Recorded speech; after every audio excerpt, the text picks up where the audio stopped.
Halo, selamat datang di channel YouTube saya Belajar Bareng Bu Cindra. Hari ini kita akan membahas mengenai sistem urinari dan ekskresi pada bagian anatomi dan fisiologi manusia yang kedua dengan saya Cindra Triyuniar. Oke, sebelum kita masuk ke pembahasan, mari kita lihat dulu gambar ini.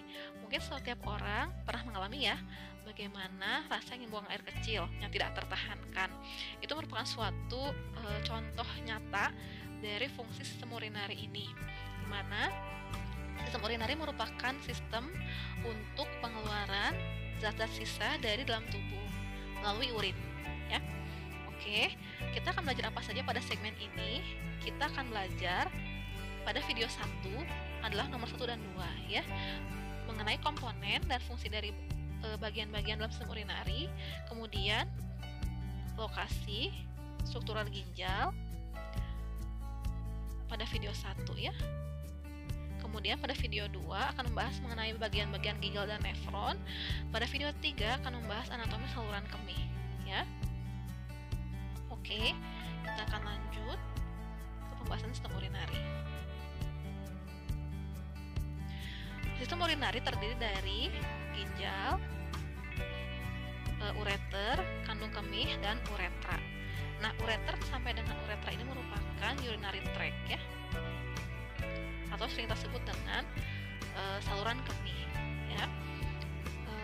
Fungsi utama dari sistem urinari adalah untuk fungsi ekskresi, eliminasi, dan fungsi homeostasis. Ya, kita lihat dulu. Oke. Produk buangan dari sistem urinari adalah urin, dan proses pembuangannya disebut dengan urinasi atau misturisi yang merupakan suatu gerak refleks. Fungsi dari sistem urinasi ada 3 tadi ya, sudah saya sebutkan. Yang pertama fungsi ekskresi, yang kedua eliminasi, dan yang ketiga fungsi pengaturan homeostasis ya. Jadi, apakah itu fungsi ekskresi? Fungsi ekskresi itu merupakan fungsi untuk pemindahan senyawa sisa dari cairan tubuh. Sedangkan fungsi eliminasi adalah bagaimana memindahkan cairan tubuh dari tubuh ke lingkungan. Jadi mengeluarkan sisa yang tadi ke lingkungan. Lalu yang ketiga adalah pengaturan homeostasis. Masih ingat ya di Anfisman yang sebelumnya bahwa tubuh kita memiliki suatu sistem untuk pengaturan keseimbangan, di mana sistem urinari berperan dalam menjaga volume cairan tubuh dan konsentrasi zat terlarut dalam plasma.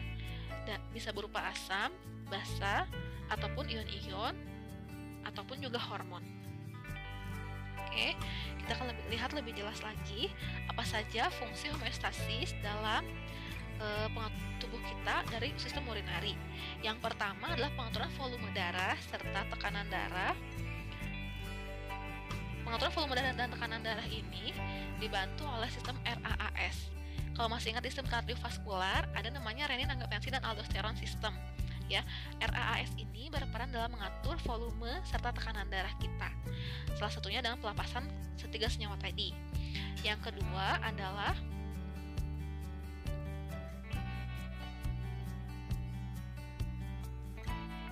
pengaturan pH darah, pengaturan konsentrasi elektrolit melalui proses reabsorpsi dan sekresi di sepanjang tubulus ya. Bisa berupa natrium, kalium, klorida, atau yang lainnya. Lalu yang ketiga adalah pengaturan pH darah melalui pengaturan ion-ion hidrogen dan karbonat di dalam cairan tubuh. Lalu yang keempat adalah menjaga nutrisi penting tubuh melalui proses reabsorpsi. Jadi ketika senyawa yang berguna ada dalam urin, maka dia akan diserap kembali ke dalam peredaran darah melalui fungsi reabsorpsi. Selanjutnya, yang kelima adalah fungsi untuk membantu pengeluaran zat-zat yang bersifat racun. Contohnya adalah obat, di mana ketika obat bersifat polar maka dia akan dikeluarkan melalui ginjal, ya, melalui urin. Yang keenam adalah membantu proses pemecahan asam amino pada kondisi puasa. Jadi ketika kita kondisi puasa, maka tubuh akan mencari sumber cadangan lemak dengan begitu, cadangan energi yang salah satunya adalah dari protein, ya. Oke. Nah, selanjutnya saya akan membahas anatomi ginjal. Jadi bisa dilihat ini adalah gambar ginjal manusia ya, gambar ginjal nyata ini ya, berwarna merah kecoklatan. Nah, ginjal ini terletak di antara tulang vertebra T12 dan L3 atau di sekitar pinggang Anda semua ya. Lalu apa sajakah karakteristik ginjal dewasa? Jadi warna merah kecoklatan ya. Kemudian dia bentuknya mirip seperti kacang merah, walaupun ini lebih kecil. Beratnya sekitar 150 gram.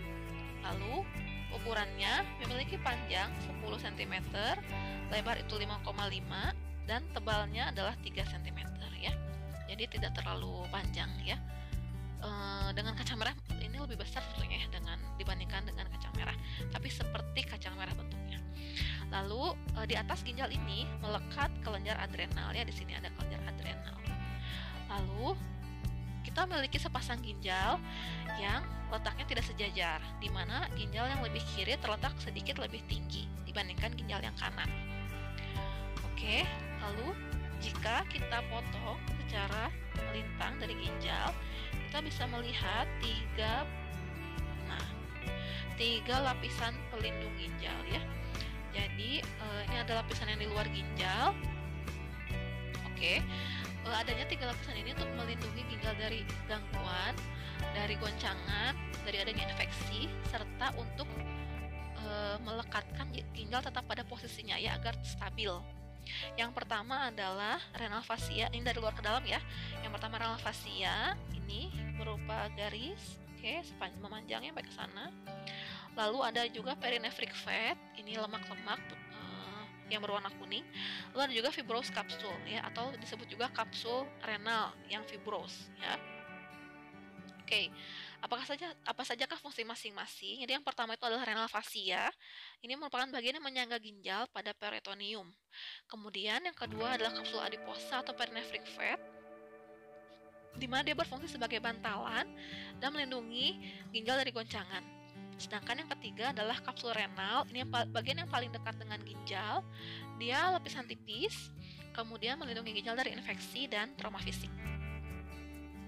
Oke.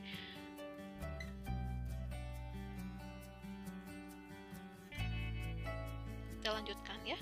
Nah, kita bahas lebih mendalam lagi mengenai anatomi ginjal ya. Kita lihat dulu ya bagian ginjal dari luar ke dalam. Yang pertama adalah renal cortex. Ini yang sepanjang ini ya, renal cortex. Lalu bagian dari ujung sini sampai dengan ke dekat ini ujung V ini ya, namanya renal medulla. Nah, lalu yang segitiga ini namanya renal piramid. Di ujung renal piramid ini namanya renal papilla ya, ini renal papilla. Nah, lalu di antara piramid-piramid ada suatu gang ya, suatu seperti jalan begini pemisah. Yang memisahkan ini namanya renal column. Ya, nanti dari ujung renal papilla ini akan dihasilkan urin ya. Jadi dihasilkan di nefron, kemudian akan dialirkan ke renal papilla, akan dihubungkan ke minor calyx ya, di minor calyx, lalu ke major calyx, ini minor mayor, lalu ke renal pelvis ya, renal pelvis bagian yang besar ini. Nah, dan dihubungkan ke ureter. Setelah itu nanti akan disimpan di kandung kemih. Nah, bagian yang terdekatan dengan ureter ini namanya rehilum ya. Oke, ada juga yang disebut dengan renal lobus. Renal lobus merupakan sekelompok, jadi sekompleks ini ya, sekelompok renal piramid, korteks dan kolumna ya. Jadi piramid, korteks dan kolumna. Oke. Nah, renal korteks ini berbentuk granul dan berwarna merah kecoklatan. Sedangkan untuk renal piramid ada renal medulla terdiri dari beberapa renal piramid. Ya, dan jumlahnya bisa 6 sampai 16 renal piramid. 6 sampai 18 renal piramid ya, mohon maaf. Oke. Nah, pada bagian akhir dari video ini ada sedikit tugas, yang sudah saya jelaskan ya. Tugas untuk dibahas pada pertemuan selanjutnya mengenai RAAS sistem. Silahkan dijelaskan masuk dari gambar ini yang akan menjelaskan mengenai fungsi sistem urinari dalam pengaturan homeostasis tubuh kita. Sekian untuk video satu ini. Semoga bisa dimengerti. Silahkan bisa membahas. Saya akan membahas nanti pada video yang kedua mengenai nefron. Terima kasih.